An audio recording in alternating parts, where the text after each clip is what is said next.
بسم الله الرحمن الرحيم.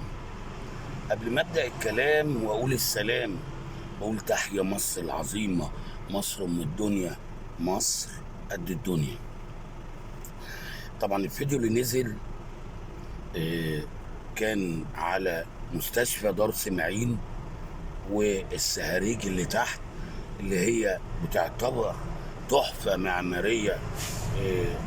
وبتمنى ان الاثار يحطها في الايقونه بتاعه الوفود السياحيه اللي جايه، ودي يعملوا لها مدخل خاص بعيد عن المستشفى، وتكون دي طبعا هتبقى الدخول بتذكره زي عمود السواري، زي المتحف، زي اي حاجه.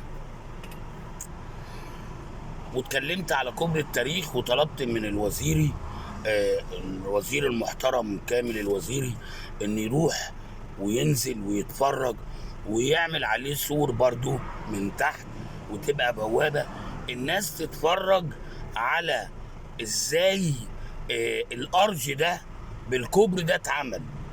يعني هم كانوا حوالي 8 أو 7 حاجة زي كده، كان في منهم صغير وكبير، اللي فاضلين مش عارف 3 ولا 4.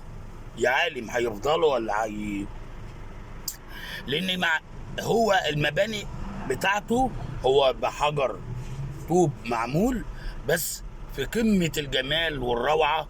وتحط ايدك كده على الارج ما تلاقيش طوبة بره الطوبة، وناعم وجميل وحلو قوي، وده تحفة معمارية. بتمنى الوزيري اللي هو الراجل اللي شغال وفي كل المواقع اللي اشتغل فعلا، خريج مصنع الرجال وهي القوات المسلحة المصرية، اللي هم خير أجناد الأرض فعلا، بحقيقي. وقلت له قدام شوية هتلاقي برج الساعة اللي هي محطة الساعة في الورديان، ودي كان فيه ساعتين أثري محدش يقدر يتكلم عليهم، ما نعرفش موجودين، ممكن يكونوا في المخزن في المخازن. الله عوض، الله جاب، الله خد، الله عليه العوض، ما علينا. بس يقدر هو يعرف مكانهم فين، لان هو دلوقتي في حيازة المكان ده كله، في حيازة هيئة ميناء اسكندرية. وبرج الساعة اساسا كانت الادارة بتاعة الترام بتاعة اسكندرية، الادارة بتاعة الترام بتاعة اسكندرية. وبعدين اشتراها تاجر الاخشاب اللي هو ابو عمر الشريف، وكان بيقعد فوق وكان بيشوف المراكب بتنزل الخشب من ظهر البحر على طول. ما علينا، مش قصتنا دي، بس انا بتكلم على التحف المعمارية اللي اتبنت وموجودة وهتفضل موجودة، الا لو ايد بعثت فيها، يعني ايد نبشت. لو طلعنا بقى قدام شوية من بعد كوبري التاريخ هنلاقوا كوبري السكة الحديد اللي القطر بيمشي تحت منه، وده كان فيه، وده كان اليومين اللي فاتوا الوزير كامل الوزير راح وشاف المينا وشاف الحته اللي ورا وشاف السكه الحديد، حتى شالوا الجمرونات اللي هي كانت اصلا، ما كانت محطه بضايع.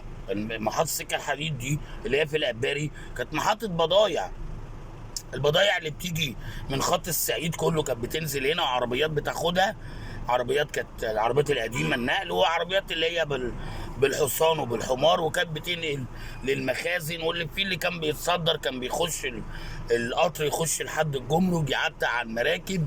ودي قصه طويله. هم شالوا الجملونات، وفي حته ورا كده بدأ هو عمل عليها سور، مش عارف هيعمل فيها ايه. والحته اللي قدام دي، وكمان في الحته دي في تحفه معماريه، محطه بتاعه الاباري، محطه السكه الحديد، في الحته دي في نفق.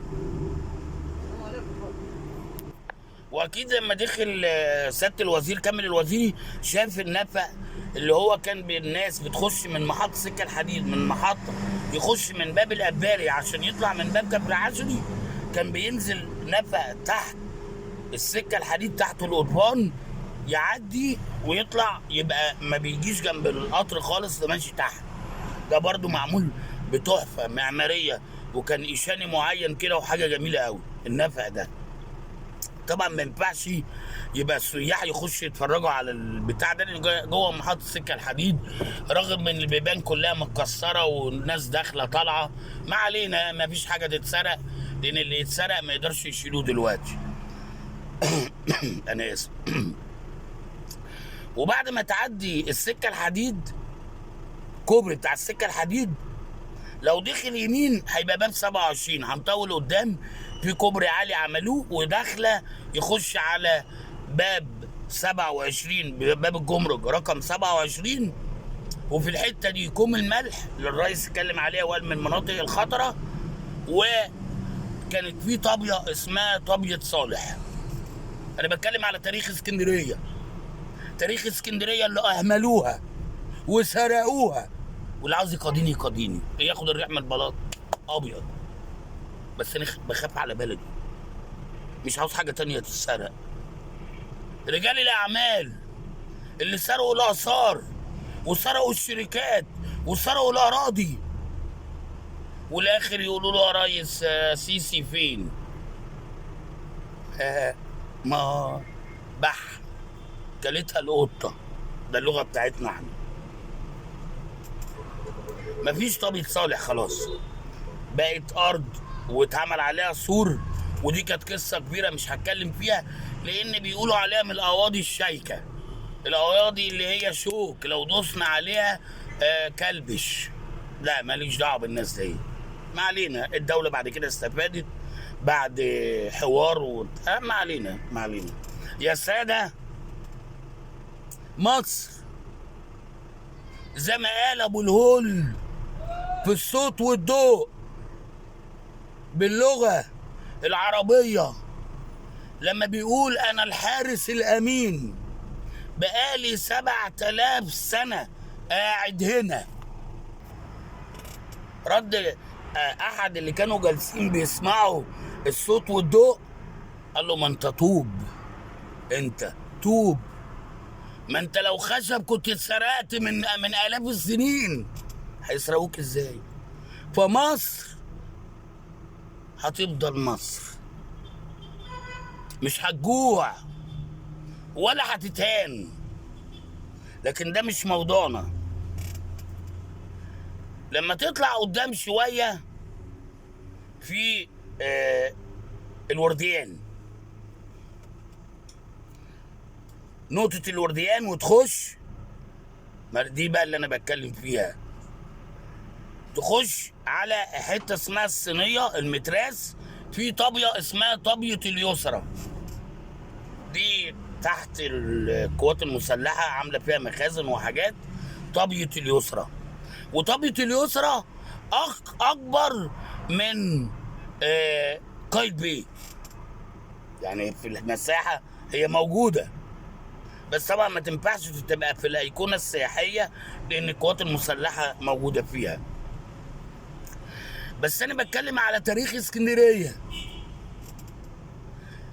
تاريخ اسكندريه.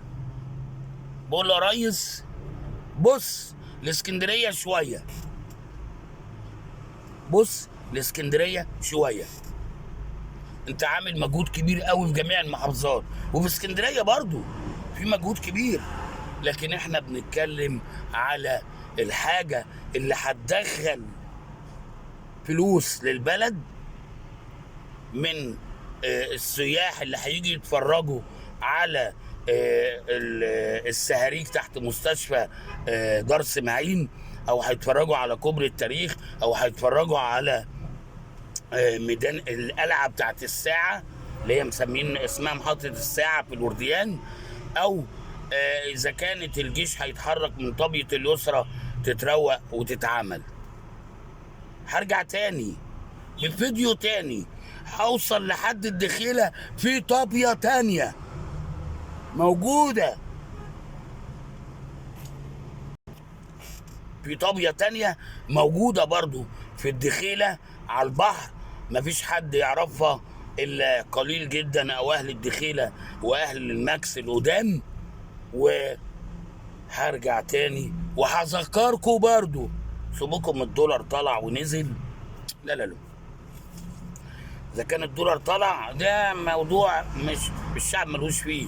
ان شاء الله كل ده هينزل، ان شاء الله الخير هيعم على البلد ان شاء الله باذنك يا رب. بتمنى متابعيني ان هم يسمعوا الفيديو للاخر، لان هو انا بتكلم على تاريخ، على الاقل يعرفوا تاريخ بلدهم، تاريخ اسكندريه. حتى اللي بيسمعوني في القاهره او في اي محافظه يعرفوا ان اسكندريه فيها حاجات جميله وحاجات حلوه قوي.